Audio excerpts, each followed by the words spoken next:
Good afternoon, everybody. So this is my introduction to Docker. I'm Evan Morgan, and I'll be guiding you through the next 10 minutes or so of just this brief introduction to this wonderful piece of software. And then after that, I'll be doing a 10-minute live coding example for you to see exactly what the practical side of it looks like. This is just dealing with the why mainly, what exactly Docker is, how it works, what it's like compared to virtualization and virtual machines, when you should pick Docker over something like a virtual machine solution. And yeah, I think by the end of this 10 minutes, you'll get a decent grasp of how you can use it in a professional environment, at least to begin with. So launching into things, Docker has this lovely little whale symbol here as it's carrying containers across the ocean. But basically, it relates to the software because what Docker does is it is a way for a wide variety of software applications to be delivered across almost any hardware environment. And that's what I've kind of defined it here as. It sounds a little vague, but that's because the advantage of Docker itself is that it's the cardboard box in which you ship things. It's the container. It's not anything specific inside. And so you can see it allows a wide variety of software applications to run on a wide variety of hardware. It's available just flat Docker for Linux and Docker Desktop for Windows or Mac. If you're ever developing with Docker, I would recommend either finding WSL for Windows, which is the Windows subsystem for Linux, which will allow you to have a Linux environment on your Windows machine, or finding a way to partition off your computer into a Linux environment, because I find that developing with Docker is a lot easier using the command line than it is using their desktop tools. But that's just a personal preference. And one thing you need to know about Docker is that it is incredibly widespread, used by literally millions of developers worldwide and countless companies, because it's just so versatile. It's a great way to write any software application and put it in any environment that has any environment that has, I think, a 32-bit Linux kernel, and you're set. So yeah, moving on anyway. We can't really discuss containers without first talking about virtualization. So virtualization, typically, right, the problem was that normally if I had a single task that needed performing, I would dedicate a single server to that task. That was done so that the environment could be kept constant, so that it was easier for maintenance, monitoring, upgrading, and so that generally, if something went wrong as well, there's a certain amount of reliability there, and that only that task will go down. And so spreading your system across multiple servers had a certain redundancy to it as well. But of course, this is a problem in the fact that this is a very inefficient use of compute resources: storage, memory, processing power, servers. So if I'm only using, for example, a third of any given server, for example, here I have a mail server, a web server, and a legacy apps server. If I keep all my legacy apps on that environment, and overall they use, say, 30% of my processing power at any given time, 30% of my memory, and 30% of the storage, then, looking at all of these, I have 3 servers performing the task of what could potentially be 1 server, or I at least have 1 redundant server. So wouldn't it be much better if we could just use 1 physical server than the 3 physical ones, while having all of them only use a third of their capacity? And I'll answer that in the next slide. But what I think is key to observe here is the fact that you're paying for all three of these physical servers, even if you already own them. The business, the company, you will be paying electricity costs, maintenance costs. If you buy them outright, then you obviously have an upfront cost. And overall, let's not forget they all have obsolescence as well. They can all end at some stage. So yeah, something to keep an eye on. So this is where virtual machines can come in. What we can do is we can put a hypervisor, which is a piece of software that effectively allocates and analyzes the physical resources that your hardware has, and then effectively informs your computer about them so that they can be partitioned into virtual machines, which sit on top of a real machine.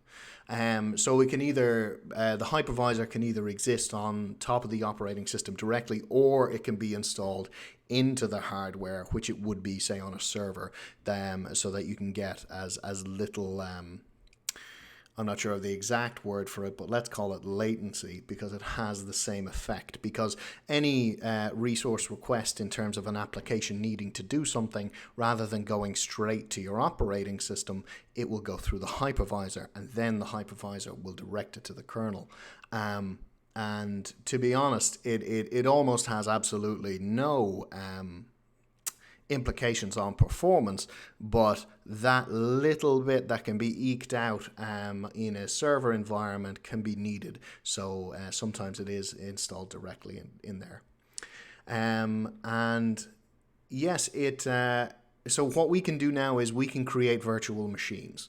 And virtual machines are just like real machines. They have an operating system, they have storage, but they exist in this larger environment that's been created by the hypervisor effectively. So if I had a computer that has 512 megabytes of RAM available, the hypervisor can split that into two computers of 256 megabytes. And it isolates their software environments completely. So in other words, it is very much a different machine as far as everything is concerned. The parent computer has no idea what's going on inside of any of the child computers.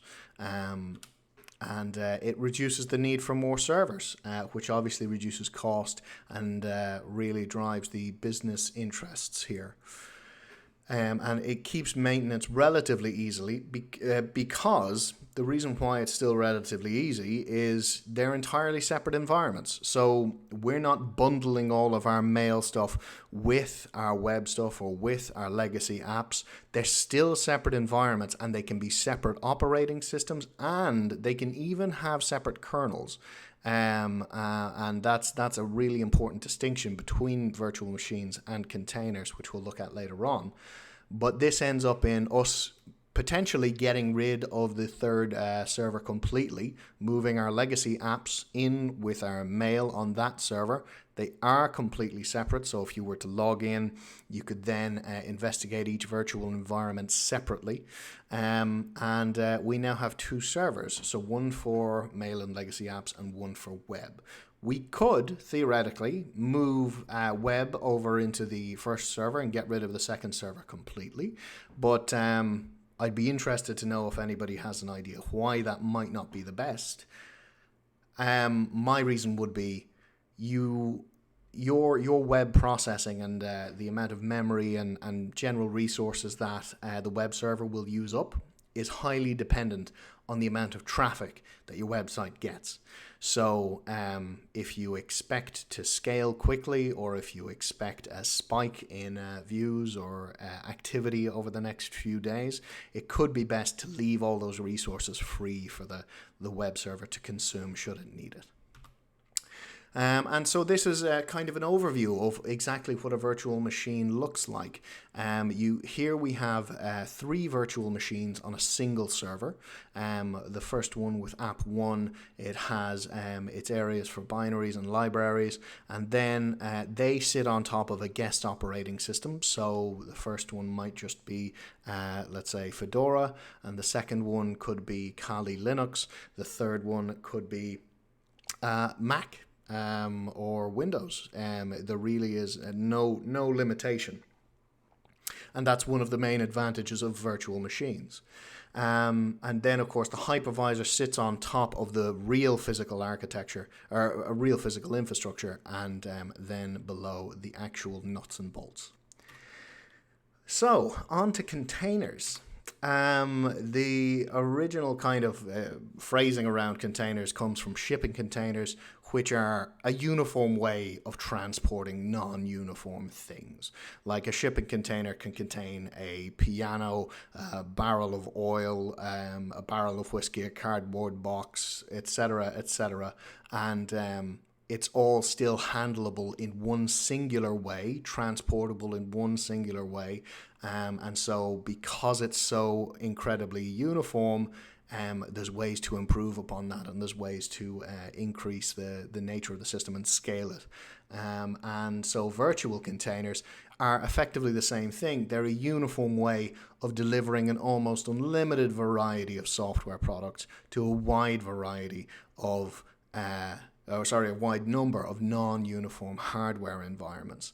And so it doesn't matter what is running underneath the Docker engine, so long as the Docker engine is there, it will be able to handle that translation between the kernel and any requests made to the Docker environment.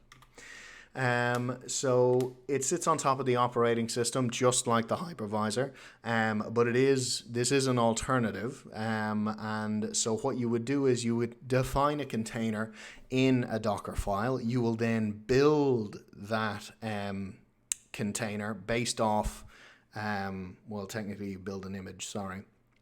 So you will build a Docker image based off what you've defined in your Docker file. So your Docker file can contain, first of all, what kind of operating system you might be basing this off. Now, these images don't actually have operating systems, and that's one of the main ways that they can be so incredibly fast and lightweight. But they do contain a kind of top-level snapshot of the directory system, the file system of any particular operating system. So you'll frequently see image examples that are built on top popular base images like Node Alpine, which we'll be using in our live code tutorial, and others that that already have these pre-installed tools that have already been built, and so you can just drag that down from a Docker registry and build on top of that whatever custom tools you need for a particular application. So it's very scalable in that way as well. They have much less overhead. So as I mentioned, there's no guest operating system in this case, just that file system snapshot. And they can share storage as well. So most applications will require you to define your Docker containers so that they store everything of importance outside of the container itself.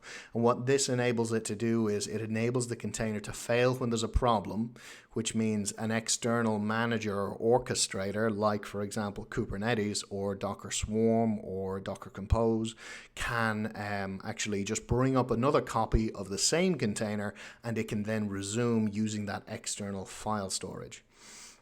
And they're incredibly scalable. If I have a web server running in a Docker container and suddenly my traffic spikes 500%, rather than relying on that container somehow managing more and more of that same network flow, we can actually spawn more and more containers using an orchestration tool to automatically scale. And each container is exactly the same as the last. And so when you build it, you can build it to be generically applicable, which is excellent. And of course, yes, this forms the very basis for clusters and swarms. And because they're all very manageable, and because of networking things like the Docker bridge that allows them to communicate with each other, you can form very complex systems using these Docker containers.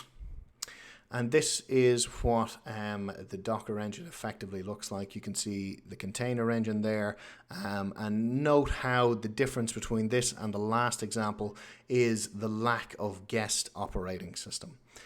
We only have the container engine, which effectively acts as that for each of these containers that are then run basically as processes on the operating system in question. And there they are side by side.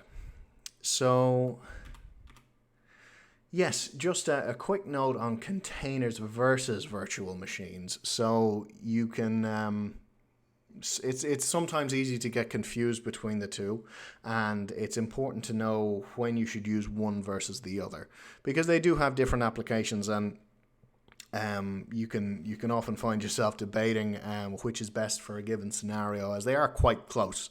But yeah, I'll explain this now. So basically, containers, they're extremely lightweight. Each image, which, as we've said, is a built Docker file definition, is typically 5 to 100 megabytes. And both containers and virtual machines are effectively data files. So when the virtual machine isn't running, or when the container isn't running, they're stored somewhere as a piece of state, effectively. And the containers themselves are extremely small. The thing about the containers is that they share the kernel with all of the containers on this host. So first of all, that means that the kernel in question is the exact same. And so there are no differences. The core of the operating system never changes, and they share that with every single container there. Next up, virtual machines. Everything inside the virtual machine is independent of its surrounding hardware. This is great for high security settings because everything is so incredibly isolated. This means that you could have a potentially different kernel, and in some applications you will need that for how exactly it handles resource allocation and everything. And there are a lot of independently created operating system processes because you've effectively made another operating system and you're running it. This can have a lot of overhead. That's my point about that. And the virtual machines themselves, they're much larger than a container. Like I said about the independently creating operating systems, we're not talking megabytes, we're now talking gigabytes. So when should we use Docker? We should use Docker generally when these things are a priority. So first of all, start time. If you want to start a Docker container, it'll typically start within a few seconds. If you want to start a virtual machine, it can take minutes. I would say, to give you a rough ballpark, 30 seconds to 5 minutes, generally, depending on the machine it's running on, obviously. But containers rarely take longer than a few seconds. Compute resource efficiency, yeah. So if things like storage are a serious concern, or if things like processing are a serious concern, they'll be chewed up by a virtual machine's, not just the guest operating system storage, but the actual processes that operating system needs as well. So licensing costs are another thing that Docker has a major advantage in, because Docker and most of the surrounding software, Kubernetes, which I've spelled out here as K8S, is open source and completely free. Obviously, investigate the licenses before you use them in any commercial environment, but when you're developing with them, it's really great. Code reuse as well. They're completely very easy to distribute through Docker registries. Containers can be easily destroyed or recreated in seconds. If something goes wrong with a container, it's extremely isolated, just like in a VM. But the difference is, if you have to shut down and destroy a VM and then bring it back up, the times change from seconds to minutes, essentially. And of course, it can get incredibly tedious when you need to do this over and over again. And then finally, migration. So actually, I might say just a little bit more about the Docker registries themselves. Docker have a public registry called Docker Hub. You can also have it as a private registry if you're a big enough company, effectively, or if you need it to be private. And it's a great way for you to simply build a container and then push it up there, much like you would do with GitHub or any version control system. And then you can pull it down, or you can define it in another Docker file as the base for a different image. And so in that case, you effectively program in inheritance, which is really useful. So migration, Docker is excellent at migrating from different Linux distributions, effectively across different Linux distributions, because if it works in one Linux distribution, it will work in another, guaranteed. The problem occurs where it's actually Linux to Windows or Linux to Mac. But personally, in my career at least, I've experienced a lot of problems when you're trying to use containers with Docker desktop on Windows or Mac with a container created using just normal Docker, and vice versa. So when should we use a virtual machine? When these things are a priority. First of all, security. Docker containers are not strictly insecure. That's something I need to emphasize with this point. I'm not saying that Docker is not a secure way of doing things. Docker has some great tools out there to make sure that your containers are secure, and some best practices and security protocols. And it's used so incredibly widely as well. If they were insecure, we would all be in a lot of trouble. But my point is this. Having the operating system be entirely separate and having a different kernel as well, potentially, makes it inherently more isolated, and therefore it's more secure. Because I can't necessarily know what's going on inside another operating system without logging into that virtual machine and then investigating it. Whereas if my containers are running on my kernel, if I know what that kernel is doing, then I know what those containers are doing. So that's the point. And as discussed before, the portability between Windows and Linux environments, if that is an important thing, then a VM should be used because they're extremely portable. The hypervisor there will be a version of a hypervisor for Windows, Linux, Mac, anything and everything. And there's almost no scenario where you won't be able to get a virtual machine up and running so long as the computer has the resources for it. The Docker engine works consistently across Linux distributions, but you usually encounter problems when trying to use it on Windows. For example, you can't use the original Docker software just on flat Windows or on ordinary Mac. You have to use Docker Desktop. And something as well that you might need to note is that Hyper-V needs to be enabled if you are using it on a Windows environment. And rollback ability. So the idea to roll back, when something fails and you need to go back to a past stable version of whatever it was you were working with. First of all, with a virtual machine, you can take snapshots. So the idea is that when things are all fine and dandy, you take a snapshot that stores whatever the state is, whatever is in memory, whatever is in storage, effectively. And what you can do is, if suddenly you find tomorrow that your virtual machine is on fire and you don't know how it got there, you can load this snapshot that will restore all of the state. You might lose some data, depending on how recently the snapshot was taken, but you can roll back. containers mostly store their data outside of the image itself, so outside of the container environment.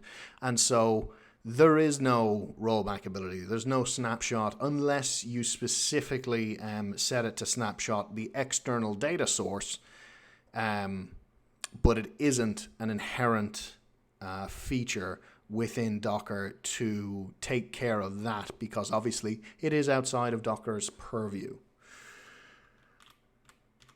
Okay, so using Docker. Finally, what you want to do, this is just a broad covering of it, and it only runs through two of the Docker commands. So first of all, writing your application, and this is kind of what we'll cover in the live coding example. First of all, writing your application, something simple to start off with, obviously, and then you can define your Docker file. This part I will go through later, and it will say, you know, what base image we're going to select, what commands we're going to run on the container while we're building it to make sure all of the correct tools and environments are installed.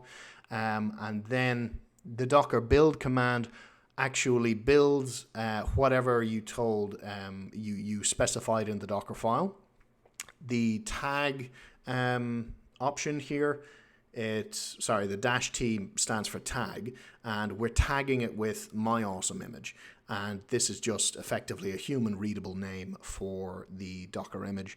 And then finally, when we want to run that image as a container, we'll say run Docker run this image, and the name of the container is going to be my awesome container.